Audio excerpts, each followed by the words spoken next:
આજ તો ગુરુવાર એટલે આપણે વહી ગયા હતા નિકોલ મામાદેવના દર્શન કરવા જવા માટે અને આજ તો કેળવણી ધામમાં જમવામાં આવી ગઈ દાળ બાટી કાંઈ ઘટે ને એવી બાકાચીકી બોલી દીધી હો. તો કેમ છો મારા કલેજાઓ, જયમાં ખોડલ, સ્વાગત છે તમારું ખુશાલની સાથે ને 120મો દિવસ મસ્ત મજાના હવારમાં તૈયાર થઈ ગયા અને નીકળી જતા આપણે એક જગ્યાએ પાપડ દેવા જવા માટે હવારમાં કેળવણી ધામનો વ્યૂ આવતો તો કાંઈ ઘટે ને એવો.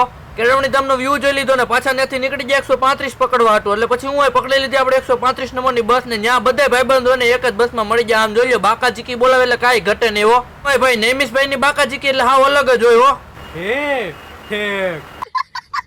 ત્યાંથી આવી ગયા લાલ દરવાજા કરી લીધા, કંટ્રોલર સાહેબ આવીને મળી ગયો પારસીઓ, પછી એની હારે રામ કરી લીધા ને પછી ફાઇનલી આપણે તો 151 પકડીને આવી ગયા આપણા લોકેશન એટલે કે મિત્રો આપણા ઓફિસે એક ભાઈને પાપડ દેવાના હતા. આપણે જે પાપડ દેવાના હતા એ દઈ દીધા. મિત્રો જો તમારે કોઈને મગાવ હોય તો આપણે એને ડીએમ કરી દેજો, તમે તમારા પાપડ હોતે આવી જ જાય. અને આવડાને જોઈ લો અને ઘરની બસ હોય ને એમ આવડો બેઠો તો 151માં હો. પછી ત્યાંથી બસ પકડીને ડાયરેક્ટ આવી ગયા આપણે લાલ દરવાજા ને લાલ દરવાજાથી આપણે કેળવણી ધામ જવા માટે પકડી લીધી 135 નંબરની બસ હો ભાઈ. ડાયરેક્ટ આવી ગયા આપણે કેળવણી ધામે ત્યાંથી ભોજનાલયમાં આવીને જોઈને તો જેનીશભાઈ લાલો જમવાની કઈ ઘટે ને એવી બાકાચીકી બોલતા હતા. હજી તો જમીન આવ્યો હોય ને ત્યાં જોઈ લો ત્યાં બોર ખાવા ઉભો રહી ગયો. એટલે પણ હાવ આમ ન હોય, ખાવું આખો દી. હે तुम्हें शर्म है कुछ?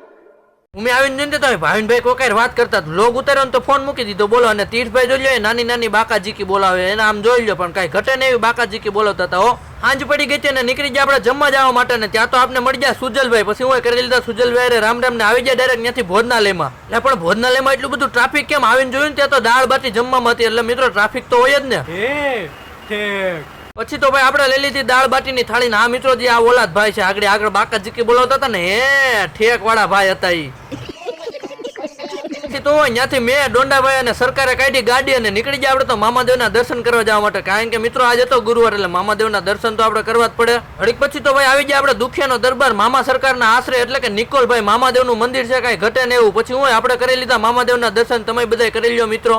દર્શન કરી લીધા ને ગાડી કાઢી અને પાછા નીકળી ગયા કેળવણી ધામ જવા માટે. આપણે તો નહીં મિત્રો હજી દિવસ અહીં પૂરો જ નથી થતો. હેતભાઈ કે આઈસ્ક્રીમ ખાવા જવું, હું હાલો તો બીજું હોય. પછી ત્યાંથી બે આવી ગયા ડાયરેક્ટ કેન્ટીનમાં આઈસ્ક્રીમ ખાવા માટે. હા મિત્રો હવે આપણો દિવસ પૂરો થઈ જાય છે. ફરી મળીશું ફરી નવી બાકાચીકી સાથે. વિડીયો ગમે તો લાઈક કરો, શેર કરો, સબસ્ક્રાઇબ કરો, ફોલો કરવાનું ભૂલતા નહીં હો. એટલે પણ અહીંયા ક્રિશભાઈ શું કરે પણ હવે મારે ક્યાં મિત્રો બધું થતું કરવું. ફરી મળીએ નવા વિડીયો સાથે. ત્યાં લગન હવો ડાયરા ને રામ આવજો. જય માં ખોડલ.